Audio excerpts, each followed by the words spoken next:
Exactly آپ کی بات بالکل 100% صحیح ہے. میں آپ کی بات کو تسلیم کرتا ہوں کہ یہ ریفارمز ہیں، لیکن یہ کہ ہمارا سٹانس کچھ اور ہے. آپ نے بظاہر دیکھ کے تو یہ کنکلوژن ڈرا کیے ہیں کہ اگر آپ ابھی جتنی باتیں میں نے کی ان کو سامنے رکھ کے میرا سٹانس بنائیں گے تو وہ ایک ریفارمر کی بات ہوگی. تو ویسے بھی ریولوشن بھی ریفارمز بھی رکھتا ہے اپنے اندر، تو وہ ایک جسے کہتے ہیں نا اشتراک کا پہلو تو ہے. اوریجنلی ہمارا موقف کیا ہے پہلے وہ سمجھ لیجئے کہ یہ والی جو چینج جس کی ہم بات کر رہے ہیں کہ اس کو لوگوں کی مرضی سے نکال کے اللہ کی مرضی کے تابع لے کے آنا، یہ ریولوشن کے بغیر یہ چینج نہیں آ سکتی. میں پھر دہرا دوں کہ یہ چینج آف ہینڈز نہیں ہے، یہ محض ریفارمز نہیں ہیں. اس کے لیے پورے معاشرے کی ریسٹرکچرنگ کی ضرورت ہے، ایک آئیڈیلسٹک پارٹی بنانے کی ضرورت ہے جو انہی جماعتوں کے اندر سے بنے گی. یہ ساری جماعتیں اس سسٹم کا حصہ ہیں. یہ جب بھی آئیں گی یا تو ریفارمز لائیں گی یا کو کریں گی.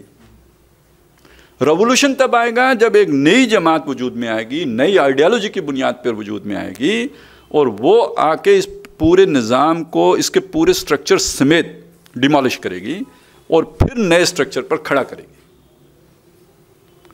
ایک یہ جو تصور دیا جاتا ہے نا کہ 3 سال کے لیے ٹیکنوکریٹس کی گورنمنٹ بنائی جائے، سنا ہے نا، یہ آج کل ہماری اسٹیبلشمنٹ اس طرح کی باتیں چل رہی ہیں، مطلب پچھلے 20 سال سے چل رہی ہیں ٹیکنوکریٹس کی گورنمنٹ. تو ٹیکنوکریٹس کی گورنمنٹ عام طور پہ وہ کہتے ہیں 3 سال کے لیے آئے، سسٹم کو ٹھیک کر کے چلی جائے. ٹھیک ہے، تو اگر میں یہ کہہ رہا ہوں کہ وہ اگر آ بھی جائے نا، سسٹم نہیں ٹھیک ہوگا، کیونکہ سسٹم بہت گہری جڑیں رکھتا ہے. اور جب آپ گورنمنٹ بناتے ہیں تو گورنمنٹ نہیں چلتی جب تک کہ آپ سٹیک ہولڈرز کو ساتھ لے کے نہیں چلتے. جب آپ سٹیک ہولڈر کو ساتھ لے کے چلتے ہیں تو وہ کون ہوتے ہیں؟ وہی الیکٹیبلز ہوتے ہیں. میں نے بڑا سوچ کے لفظ استعمال کیا، مطلب آپ اس کی جگہ پہ بدماش کا لفظ بھی رکھ سکتے ہیں.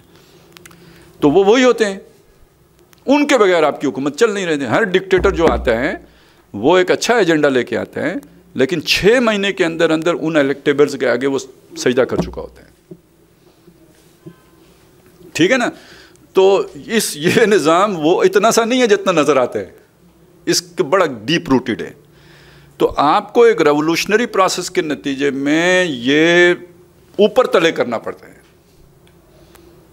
پوری وہ ایلیٹ کلاس یا رولنگ کلاس، اس کو صاف کرنا پڑتا ہے. صاف کرنے کا میرا مطلب قتل قتال نہیں ہے، مطلب اس کو بے اختیار کرنا ہوتا ہے، نیوٹرلائز کرنا ہوتا ہے.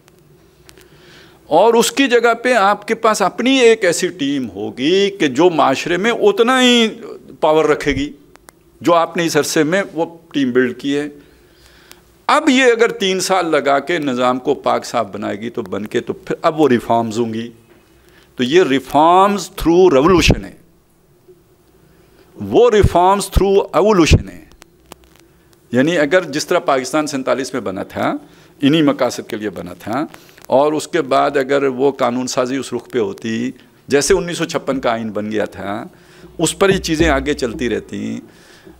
یہ جو نظریاتی کونسل ہے اسے ٹرو سپرٹ لے کے چلا جاتا ہے، یہ جو شریعت کورٹ ہے اسے ٹرو سپرٹ لے کے چلا جاتا ہے، یہ جو آپ کی اسمبلی جو لمیٹڈ یعنی اختیار رکھتی ہے قانون سازی کا قرآن و سنت کے دائرے کے اندر آئینی طور پر، اس کو اس کی سپرٹ کے ساتھ لے کے چلا جاتا ہے، تو یہ پھر ریفارمز ہوتی اور یہ ایولوشن ہوتا.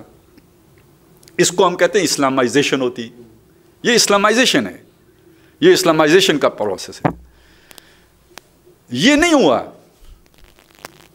تو ہوگا کیا؟ ریولوشن آئے گا. ریولوشن میں پھر وہ ٹاپل کرنا ہوتا ہے. اس کے بعد جو اسلامائزیشن کا عمل ہوگا وہ ریولوشنری پروسیس کے تھرو ہوگا. وہ ایولوشن کا پروسیس نہیں ہے، وہ ریولوشن کا پروسیس ہے. یہ فرق ہے. تو ہمارا موقف یہ ہے، مطلب ابھی میں نے جو پچھلے باتیں کی اس میں آپ کو میں ڈیموکریٹک لگاؤں گا، لیکن میں یہ نہیں سمجھتا کہ جمہوری طریقے سے، معروف جمہوری طریقے سے، یعنی الیکشن کے تھرو آپ ریولوشن یعنی یہ آئیڈیالوجی آپ نافذ کر سکتے ہیں. نیور. یہ میرا موقف نہیں ہے. اگرچہ کہ جو میں سجیسٹ کرتا ہوں وہ بھی ڈیموکریٹک پروسیس ہے، مظاہرے ہیں، دھرنا ہیں، لانگ مارچ ہیں، یہ ڈیموکریٹک پروسیس ہے، لیکن یہ ایک پریشر گروپ کی ٹیکٹس ہے، یہ ایک الیکشن کی کمپین نہیں ہے کہ ہم پاور میں آ کے تو یہ کر لیں گے، پاور میں لوگ آنے ہی نہیں دیتے پھر. تو اس کے لیے جب آپ ایک پریشر گروپ کے طور پر کام کرتے ہیں تو آپ اصل میں آہستہ آہستہ ان طاقت کے جو سرچشمے ہیں ان کو نیوٹرلائز کرتے چلے جاتے ہیں، اور یہاں تک کہ پھر ایک وقت میں آ کے ان کو بے دست و پا کر کے آپ جو نظام آپ لانا چاہتے ہیں وہ لاتے ہیں. نہیں تو اسٹیبلشمنٹ کا مطلب کیا ہوتا ہے؟ وہ اسٹیبلشڈ ادارے جنہوں نے اس نظام کو پروٹیکشن دینی ہے، تو ان کی ول کو توڑے بغیر تو آپ نظام نہیں تبدیل کر سکتے.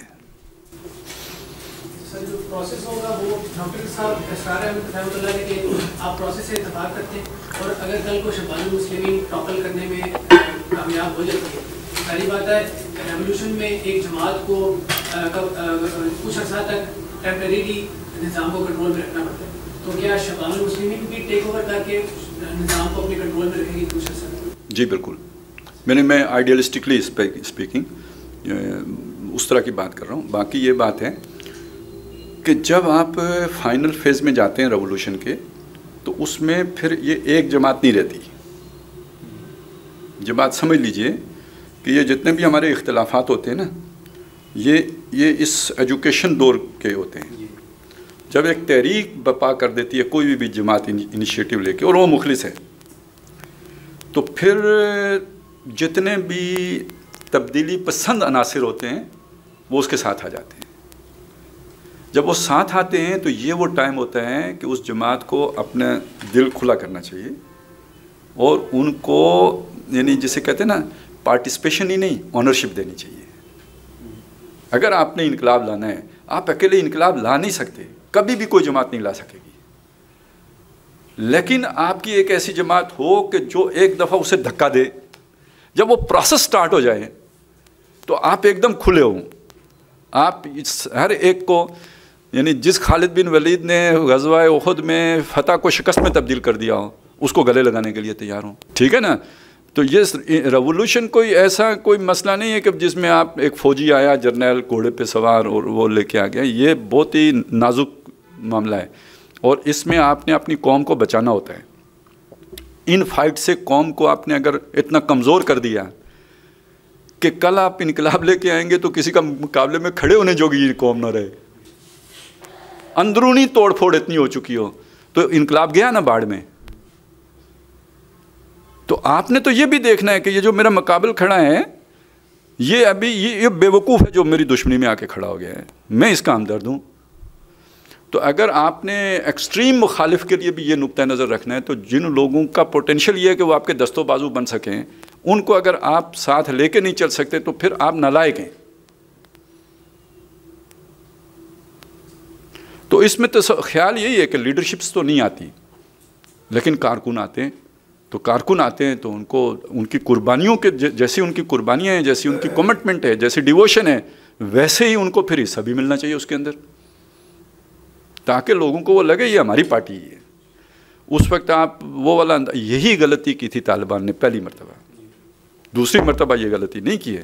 وہ سب کو سے لے کے چلے ہیں. اسی میں بہت مطمئن ہوں انہوں نے جو لرن کیا 20 سالوں میں، اس سے مجھے بڑا اطمینان ہوا ہے کہ وہ صحیح سمت میں لرن کیے.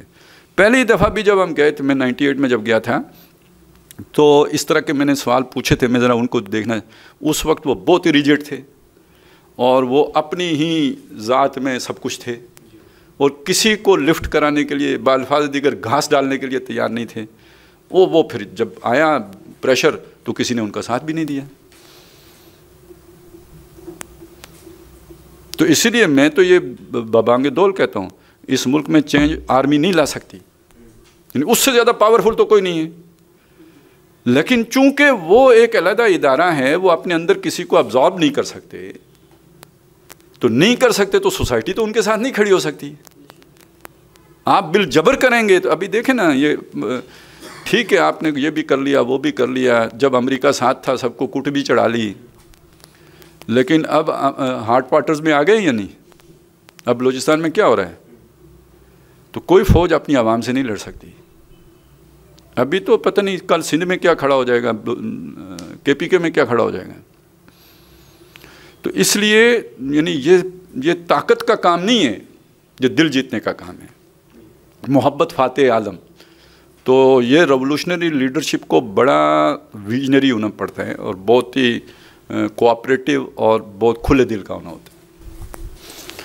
جی سر, سوری جی آپ کا سوال ہے وہ ان کا پہلے. میرا نام سعد ہے.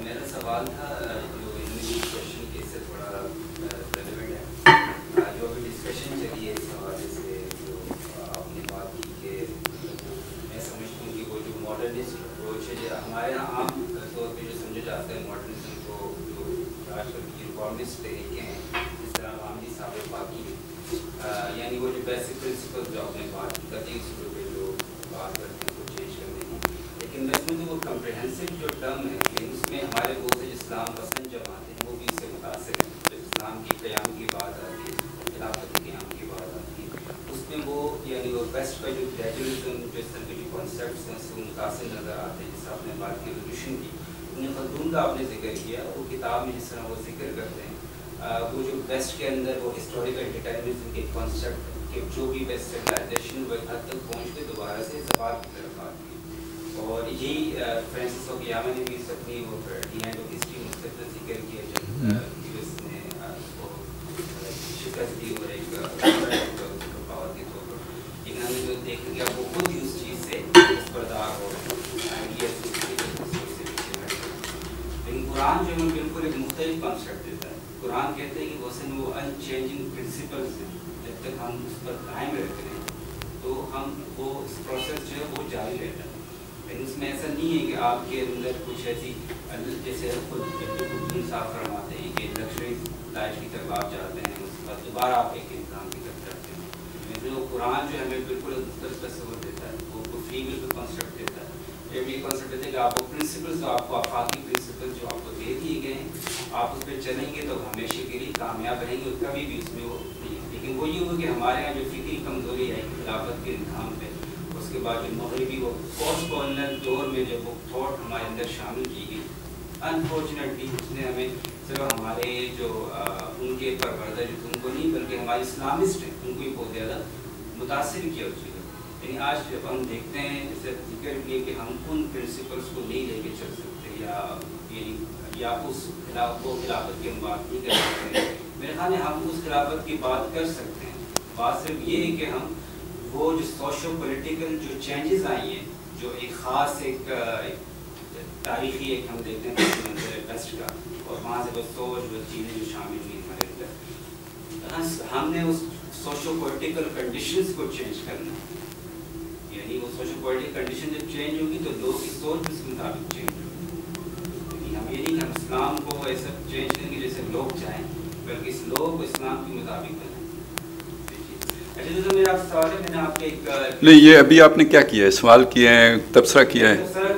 اچھا ٹھیک. آپ سے کرنا تھا کوشچن یہ تھا کہ میں نے آپ سے ایک ویڈیو ٹاک میں نے آپ کی سنی تھی اس کے نصرہ کے حوالے سے جو تھی آپ تحریک جو ایک ہے ان کے نصرہ کا جو تصور ہے اس میں آپ نے وہ مدینہ کا ذکر کیا تھا. اس میں وہ جو تھی پاکستان قبائل کے پاس کے بس میں سیاسی پارٹیاں تھیں, لیکن اس میں آپ نے جو مکی دور تھا اس کا آپ نے ذکر نہیں کیا کہ مکہ میں سوری مدینہ میں, اس سے پہلے مکہ دور کے آپ نے ذکر کیا, مدینہ میں جو قیام ہوا وہ کیسے ہوا. وہ آپ نے سمجھتے وہ اصل میں نصرت ہی تھی, جو قبائل تھے انہوں نے جو ہے نصرہ حاصل کیا, اس کے نتیجے میں خلافت قائم. دیکھیں پہلی بات تو یہ ہے کہ میں تو نہیں سمجھتا, تبھی تو میں نے وہ ساری بات کی ہے. اور دوسری بات یہ ہے کہ کیوں نہیں سمجھتا, تو یہ جواب ہے جو جس کا تقاضا ہو سکتا ہے. لیکن اس سے پہلے آپ کا ایک طویل تبصرہ ہے, میں پہلے اس پہ بھی تو تھوڑا تبصرہ کرنے کا حق رکھتا ہوں. تو وہ جو آپ کا تبصرہ ہے اس پہ یہ بات نوٹ کر لیجئے کہ سوشو پولیٹیکو اکنامک سسٹم کو تبدیل کرنے کا بھی تو کوئی میتھڈالوجی ہوگی نا. یہ تو آپ نے مانا ہے نا کہ جب یہ تبدیل کر لیں گے ہم تو لوگوں کے ذہن بھی بدل جائیں گے. لیکن سوشو پولیٹیکو اکنامک سسٹم ہم تبدیل کیسے کریں گے, اس کا کیا طریقہ کار ہوگا. تو ابھی جو میں بات کر رہا تھا جو میری سمجھ کے مطابق اس کو تبدیل کرنے کا وہ طریقہ جو میں نے بیان کیا ہے, ایک بات پہ تو ہمارا اتفاق ہو گیا نا، socio politico economic system change ہوگا تو لوگ چینج ہوں گے. تو یہ اس بلی کے گلے میں کوئی گھنٹی کیسے باندھے گا؟ میں سمجھتا ہوں کہ ریولوشنری پروسیس کے بغیر socio politico economic system change نہیں ہو سکتا. اب یہ کوئی سمجھتا ہے کہ محض تبلیغ کے سہارے بدل سکتا ہے، تو یہ اس کی سوچ ہے. ٹھیک ہے، تو کم از کم ہمیں کلیئر ہونا چاہیے کہ میری سوچ کیا ہے، آپ کی سوچ کیا ہے. پہلی بات تو یہ. تو جن لوگوں کی یہ سوچ ہے کہ وہ محض اصلاحی پروگرام سے یہ socio politico economic system change ہو جاتا ہے، تو وہ سوچ ہے. میں سمجھتا ہوں کوئی تاریخ اس کو سپورٹ نہیں کرتی. اچھا، دوسری بات یہ ہے کہ مغرب سے کوئی مروبیت نہیں ہے. ہمارا تصور مغرب کا یہ ہے کہ قرآن مجید نے جو تصور دیا ہے کہ کوئی بھی سوسائٹی بغیر حق کے ترقی نہیں کر سکتی. تو مغرب نے اگر ترقی کی ہے وہ ٹوٹل شر نہیں ہے، اس میں کوئی خیر کا پہلو بھی ہے. اور وہ خیر کا پہلو ہمیں چھانٹنا چاہیے، شر کے پہلو کو علیحدہ کرنا چاہیے، خیر کو پہلو کو لینا چاہیے. الحکمت ضالۃ المومن وہو احق بہا حیث وجدہا. ہمارا کوئی ایسا تعصب نہیں ہونا چاہیے کہ جس کی وجہ سے اگر ان میں کوئی خیر ہے تو ہم اس سے اس لیے محروم رہ جائیں کہ وہ مغرب ہے اور ہم نے اس کی مخالفت کرنی ہے. تو ہماری محبت بھی اللہ کی خاطر ہے، ہماری نفرت بھی اللہ کی خاطر ہے، ہمارا بغض بھی اللہ کی خاطر ہے اور ہمارا تعلق بھی اللہ کی خاطر ہے. تو اگر ایک شے قرآن سے امانگ ہے اور وہ مغرب میں ہے تو ہمیں لینے میں کوئی دشواری نہیں ہونی چاہیے، اور اس میں ان کو اپریشیٹ کرنے میں بھی کوئی حرج نہیں. میں ان کی گاڑیاں استعمال کر لیتے ہیں، ان کے جہازوں پہ گھوم پھر لیتے ہیں، ان کے بلب جلا لیتے ہیں، ان کے کیمرے استعمال کر لیتے ہیں، مائک استعمال کر لیتے ہیں. تو اگر کوئی نو انسانی کے لیے انہوں نے اور کوئی خیر نکالا ہے جس کو ہم نے دبایا تھا، تو میرا خیال ہے وہ بھی شکریہ کے ساتھ لینے میں کوئی حرج نہیں ہے. وہ کوئی اماں ہوا کے حرامی بچے نہیں ہیں، آدم اور ہوا کی اولاد میں ہی سے. ٹھیک ہے، وہ کوئی بندر کی اولاد نہیں ہے. خود وہ سمجھیں تب بھی، ہم تو نہیں سمجھتے نا کہ بندر کی اولاد ہیں. تو محمد الرسول اللہ رحمۃ للعالمین ان کے لیے بھی آئے، قرآن ہدی للعالمین ان کے لیے بھی آیا. تو اگر ان میں بھی کوئی خیر ہے تو ہم یہ سمجھتے ہیں کہ یہ دین محمد الرسول اللہ کی ہے، تو ہمیں اسے لینے میں کوئی دشواری نہیں ہونی چاہیے. ہمارے بادشاہوں نے ہی اس کو چھوڑا تھا، انہوں نے اسے دوبارہ تلاش کیا، تو ہماری ہی گمشدہ متاع ہے جو انہوں نے تلاش کیا ہے. تو یہ مروبیت کی بات نہیں ہے. ہمارا نقطہ نظر یہ ہے. پھر بھی آپ ہماری اس بات کو نہ مانیں تو آپ کو آقا بے شک نہ مانیں، لیکن جی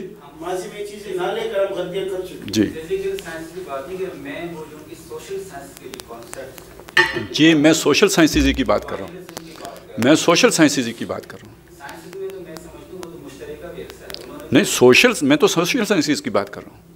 میں نے جب کہا کہ اگر ہم فزیکل معاملات میں ان کی قبول کر لیتے ہیں، بلب اور یہ اور وہ گاڑیاں اور فلانا، تو سوشل سائنسز میں بھی جو انہوں نے اگر اچھا کیا ہے، اگر انہوں نے ہم نے یہ کیا کہ امرہم شورا بینہم، اس کا انہوں نے پورا ایک سٹرکچر بنا دیا کہ شورا سے مشورہ یوں ہوگا. یہ ہم نے تو نہیں بنایا، یہ انہوں نے بنا کے دیا. اسٹیٹ کرافٹ ریپریزنٹیشن کا سارا تصور وہ لے کے آئے، ہم نے تو نہیں کیا.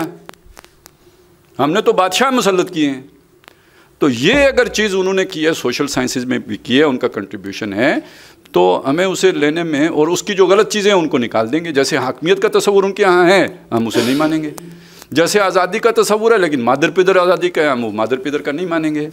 جو لمیٹڈ آزادی قرآن نے دی ہے وہ ہم مانیں گے. تو اس حد تک یہ لینے میں بھی ہم حرج نہیں سمجھتے، اور ہم سمجھتے ہیں کہ ان کی ان چیزوں میں خیر ہے، تبھی تو وہ چلی ہیں اور ان کو عروج ملا ہے. ایک اصولی بات اور سمجھ لیجئے، جب ہم خلافت کی بات کرتے ہیں تو خلافت دو قسم کی ہے. ایک معنی میں خلافت کے ایک معنی میں فرعون نمرود بھی خلیفہ تھے. دنیا میں بادشاہی اللہ ہی دیتا ہے. قل اللہم مالک الملک تؤتی الملک من تشاء وتنزع الملک ممن تشاء وتعز من تشاء وتذل من تشاء بیدک الخیر. تو ابو جہل کو بھی اختیار اللہ دیتا ہے، فرعون کو بھی اختیار اللہ دیتا ہے، نمرود کو بھی اختیار اللہ دیتا ہے. تو جب تکوینی طور پر اگر آپ دیکھیں تو دنیا میں انسان اللہ کا نائب ہے. اس زمین کے اوپر جو اختیار اللہ کا تھا وہ اس میں سے ایک حصہ چھوٹا سا انسان کو منتقل کر دیا. مجھے تھوڑا سا کیا، اس ہاتھ کے اوپر میرا اختیار ہے، اس آنکھ پر میرا اختیار ہے، اس پیٹ پہ میرا اختیار ہے، جس حد تک ہے آپ کو پتہ ہے. تو یہ ایک اختیار اللہ نے ہر آدمی کو 5-6 فٹ وجود پہ دیا. پھر ایک اس اختیار میں ایکسٹینشن آ گئی, جب آپ کی اولاد ہے, آپ کی بیوی ہے, بچے ہیں, تو یہ بھی آپ کا, یہ آپ کا گھر ہے, اس کے اوپر یہ آپ کی مملکت ہے, اس پر آپ کا اختیار ہے. کہ ہم میں سے بعض کو اللہ نے کسی زمانے میں ایک پوری برادری کے اوپر اختیار دے دیا تھا, وہی جو قبیلے کا جو چیف ہے اس کا خاندان اور بڑا ہو گیا, اور بعض کو اللہ تعالیٰ نے مملکت کا اختیار دے دیا, ریاست کا دے دیا, امپائرز کا دے دیا. اس اختیار کو اگر ہم اللہ کے اختیار کے آگے سرنڈر کر دیتے ہیں تو یہ خلافت بصورت امامت ہے, اور اس جگہ پہ ہم اپنی مرضی چلاتے ہیں, میرا جسم میری مرضی اور میری سلطنت میری مرضی. تو خلافت اپنی جگہ پہ ہے, لیکن یہ باغیانہ خلافت ہے, طاغوتی خلافت ہو گئی. تو اس معنی میں جب ہم دیکھیں گے تو اللہ ہی نے اختیار دیا ہوا ہے, کیا فرعون, کیا نمرود, کیا جمہور, اور کیا مسلمان اور کیا کافر, سب کے پاس جو بھی اختیار ہے وہ اللہ ہی کا دیا ہوا ہے. تو اب خلافت کی ایک قسم وہ ہے جس میں اختیار آپ کے پاس ہوتا ہے, اس سے قطع نظر کہ آپ اس کا صحیح استعمال کر رہے ہیں یا غلط استعمال کر رہے ہیں. تو جب ہم اس خلافت کی بات کریں گے تو آج دنیا میں وہ خلافت امریکہ کے پاس ہے, برطانیہ کے پاس ہے, ٹھیک ہے نا, وہ ہمارے پاس نہیں ہے. ہم رخصت ہوئے اور انہیں سنبھالی دنیا, پھر نہ کہنا توحید سے ہوئی خالی دنیا. تو اب یہ والی خلافت تو چل رہی ہے, اس کے ساتھ امامت نہیں ہے, اس کے ساتھ رہنمائی نہیں ہے, گائیڈنس نہیں ہے. اور اگر آپ قرآن مجید سے دیکھیں گے نا, سورہ بقرہ 4 رکوع جو ہے, تو اس میں وَعَلَّمَ آدَمَ الْأَسْمَاءَ كُلَّهَا, یعنی خلافت کی بنیاد علم الاسماء کو قرار دیا گیا ہے. علم الاسماء سے مراد وہی فزیکل علم ہے, فزیکل نالج آف تھنگس. تو گویا جس کے پاس علم الاسماء زیادہ ہوگا اس کو وہ یہ خلافت کو جو ہے نا وہ قابو کرے گا. اس گھوڑے پر سواری اس کی ہوگی جو علم الاسماء میں آ گیا ہے, فزیکل سائنسز میں آ گیا ہے. لیکن وہ اسے صحیح رخ پر کب لے کے چل سکے گا؟ فَإِمَّا يَأْتِيَنَّكُم مِّنِّي هُدًى فَمَن تَبِعَ هُدَايَ فَلَا خَوْفٌ عَلَيْهِمْ وَلَا هُمْ يَحْزَنُونَ. تو اختیار ان لوگوں کے پاس آئے گا جو دنیا میں فٹسٹ ہوں گے, سروائیول آف دا فٹسٹ. لیکن اس اختیار کا صحیح رخ پہ ہونے کا جو جہاں تک تعلق ہے, وہ جب اس کے ساتھ وہ ہدایت جو رسولوں کے ذریعے سے آئی ہے یہ جمع ہوگی, تو اب وہ اختیار مس یوز نہیں ہوگا, صحیح رخ پر اس کا استعمال ہوگا. تو ہم جب خلافت کی بات کرتے ہیں تو ہم اس جو نبوت والا پورشن ہے اس کی بات تو کرتے ہیں, لیکن اوپر آنے کے لیے جو آپ کو وسیلہ دنیا کا چاہیے ہوتا ہے اس کے لیے آپ کچھ کرتے نہیں, تو پھر وہ نہیں ملتی. وہ ظاہر ہے اس کے 2 اصول جمع ہوں گے تو وہ خلافت بنے گی. آپ دنیا کے اعتبار سے بھی اپنے آپ کو فٹس ثابت کریں گے, علوم دنیا میں بھی آگے بڑھیں گے, اور اس کے ساتھ پھر جوڑیں گے علوم دینی کا, تو اب جا کے وہ ایک مکمل کمبینیشن کے ساتھ ایک بنے گا خدائی نسخہ. نہیں, اقتدار ان کے پاس رہے گا جو فٹسٹ ہیں اور ہدایت سے خالی ہیں, تو وہ پھر اس میں نمرودیت اور فرعونیت وہ بھی ساری چلتی رہے گی. تو یہ ذہن میں رہنا چاہیے کہ خلافت کی بھی اصل میں 2 قسمیں ہیں. دنیا کی خلافت ہے انسان کے پاس ہی ہے, انسان سے چھین کے اللہ نے جنوں کو نہیں دے دیے, اور جس کے پاس بھی ہے اگر وہ اس کو ہدایت کے تابع رکھ کے چلے گا تو اس میں امامت بھی جمع ہو گئی. نہیں تو وہ امامت سے خالی ہے, تو خالی ہے تو اس کے اندر پھر وہ نمرودیت اور فرعونیت آئی.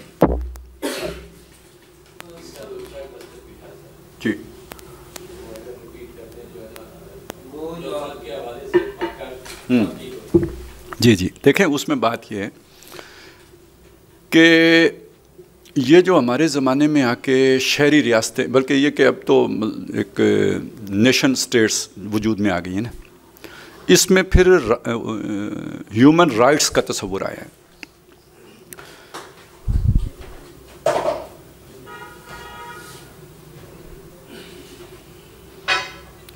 اس ہیومن رائٹ کے تصور میں یہ جو ریاستیں ہیں ان کی ذمہ داری ہے کہ پروٹیکشن دیں زندگی کو.